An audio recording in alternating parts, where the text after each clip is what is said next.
ભક્ત કવિ નરસિંહ મહેતા યુનિવર્સિટી દ્વારા વિદ્યાર્થી સુરક્ષા નિધિ હેઠળ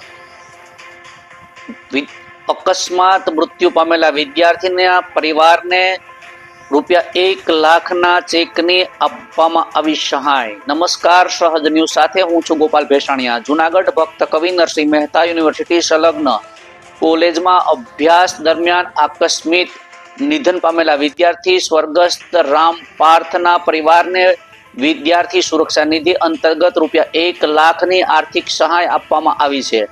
યુનિવર્સિટીના કુલપતિ પ્રોફેસર ડોક્ટર પ્રતાપસિંહજી ચૌહાણ હંમેશા વિદ્યાર્થીઓ અને પ્રાધ્યાપકોને પ્રોત્સાહિત કરતા રહ્યા છે। સાથે જ આપતકાલીન પરિસ્થિતિમાં યુનિવર્સિટી પરિવાર સંવેદનશીલતાપૂર્વક મદદ કરવા માટે આગળ આવે છે।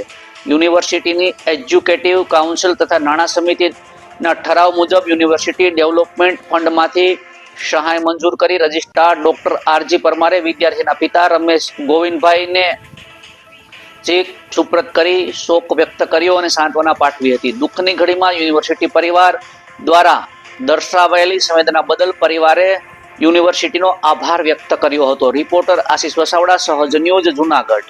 મારું નામ ગોવિંદભાઈ, મારો છોકરો ચોટ લાગી ઓપ્શર જીએમ સાંડેરામ ભણતો મુજબની લાગી। મારું નામ રામ મિલન નાથાભાઈ, મારી સાથે છે અત્યારે મારા કાકા છે ગોવિંદભાઈ માખીભાઈ રામ। મારો ભાઈ નાનો 20 વર્ષનો હતો, એ ઇલેક્ટ્રિક શોક લાગવાને કારણે એને એક્સપાયર થયું છે। તો આ ભક્ત કવિ નરસિંહ મહેતા યુનિવર્સિટી દ્વારા અમને એના ફંડમાંથી થોડા ઘણો ફાળો કરી અને અમને આર્થિક સહાય કરી છે।